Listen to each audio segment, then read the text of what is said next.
The first game of my senior year, I'm in great shape. But unfortunately, I broke my foot. I had never been hurt a day in my life. My very first game, I broke my foot. I threw me a pity party. My trainer came to me and says, Walter, we can get you back for the Big Ten season. We can get you back, son. We can get you right back in 5 weeks. I said, Roger, when I come out of surgery, I want you to take me to the stationary bike, put me on the bike and take my cast to the pedal.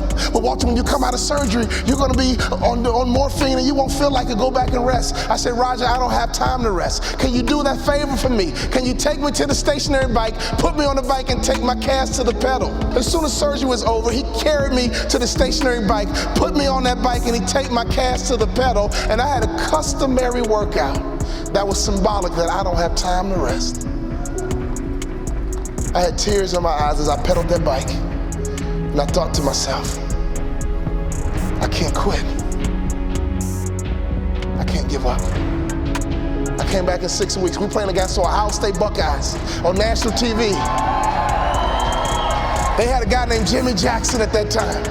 On national TV, me and Jimmy Jackson are going at it. In the first half, I had 15 points, 5 rebounds, and 5 assists. And as the first half ran out, I pulled up for my patented baseline jump shot, and I felt my foot break again. I've been trained to follow through. Every day in practice, my coach would say, Walter, shoot it like you own it, baby. Shoot it like it's yours. Even though I felt my foot break, I still followed through. And my last college basketball shot went in all nets because I've been trained to follow through. You have to be disciplined every single day and train yourself to follow through on all your fundamentals, and that's how you're going to be successful. You have to do it when you don't feel like it. You have to do it when you feel discouraged. You have to do it when you don't feel healthy. You have to do it when you're under the weather. Every single day, you have to train yourself to focus and commit to your business and follow through. My college career was over. I got offered a job to become a hospital administrator. 2-year program, $75,000 job. And right before I took the job, my daddy called me on the phone. Let me tell you about my daddy. When I was a little boy, my daddy would always pick me up. When he came home from work, he picked me up. When he saw me in the nursery after church, he picked me up. No matter how long he worked, no matter how tired he was, my daddy would always pick me up. So when I had my kids, I would always pick up my kids. When I got home, sometimes I was tired. They have a bottle in one hand, and they just lifted up the other hand, and they knew what daddy was supposed to do. My job was to pick them up. This is a spiritual interaction. When you pick up a child, it is a spiritual transaction. When you pick up a child, you change their perspective. When you pick up a child, all of a sudden they can see the world the way you see it. I don't care what your children have done, there is nothing they can do for you to stop picking them up. Well, my daughter's a drug addict, I don't care, pick her up. My son messes up, I don't care, pick him up.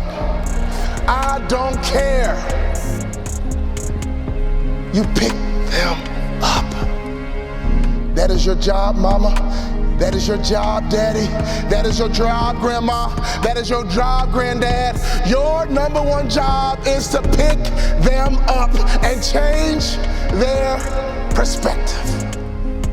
My saddest day, one day, my daddy looked at me and he says, boy, you too big, I can't pick you up anymore. But when he couldn't pick me up physically, he would pick me up emotionally. He would pick me up spiritually. I had a great dad because he would always pick me up. He would always change my perspective. So my daddy called me on the phone, he asked me a question. He said, son, you had a tough year, what's next? I said, Dad, I'm gonna be a hospital administrator. He said, not bad, but let me ask you a question, son. Do you believe you're an NBA player? You can't outproduce your self-image, son. If you don't think so, go take the job. But if you believe you're an NBA player, go for it. My dad had the self-control and discipline and waited for my answer. And my answer was yes. You're right, Dad. I can't work the rest of my life. But playing in the NBA is a dream I've had ever since I was a little boy. He said, go for it, son. I limped back into my coach's office with a cast on my foot. I said, Coach, what do I need to do to play in the NBA? I asked that question 4 years in a row with tears in his eyes. He said, son, when I recruited you, I heard you was a mama's boy. But I'm here to tell you, you just like your daddy.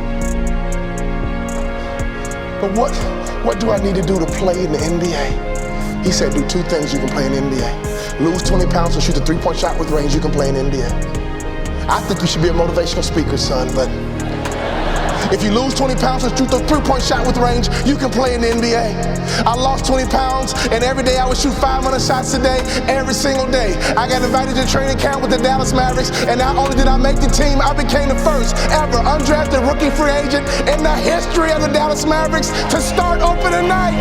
Could you imagine what was going through my mind? I had not started a basketball game since high school. I got to the arena, and they dimmed the lights, and they put the spotlight right on me. Right through the spotlight, I saw my mom, my dad, and all my brothers and sisters. They surprised me at the game. Then I saw my dad. And I just pumped my fist. And he pumped his fist. And tears streamed down my face. Thank you for all those timeouts. Thank you for making sure I was always home when the streetlights came on. Thank you for making sure I could always hear your voice.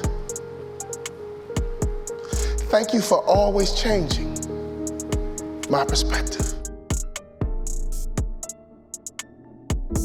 I know what it feels like to sit on a bench. I know what it feels like to get knocked down. I know what it feels like to have a hope and a dream, and nobody believes in it but a few people. Go for your dreams. Don't live life with regrets. Go for your dreams. Don't live life with regrets. Go for your dreams. Don't live life with regrets. I could always hear my daddy's voice. You have children, you have grandchildren. Can your children and grandchildren hear your voice? I could always hear my daddy's voice. He would say, go out, have a good time, play with your friends, but don't let the street lights beat you home. When I started my motivational speaking business, I called my daddy and said, Daddy, I'm gonna be a motivational speaker. He said, son, you think you can be successful at it? I said, yes, sir. You think you can make a lot of money at it? I said, yes, sir. He says, go for it. That's all my daddy said to me was go for it. So when I think about life, when I think about my goals, one thing he did for me as a father is to make sure I was always where I was supposed to be. He would have me write my goals down, and he would check in periodically, basically asking me, Walter, where are you supposed to be? Fathers, do you realize how powerful that is? If you ask that question of your kids, what are your goals? What are your future? Who do you want to be when you grow up? And every now and then check in by asking a simple question. Where are you supposed to be? The bell is ringing, and I came to ring your bell and ask you the question, Father, where are you supposed to be? And ask that question to your children. Where are you supposed to be? And don't you quit until you're number one.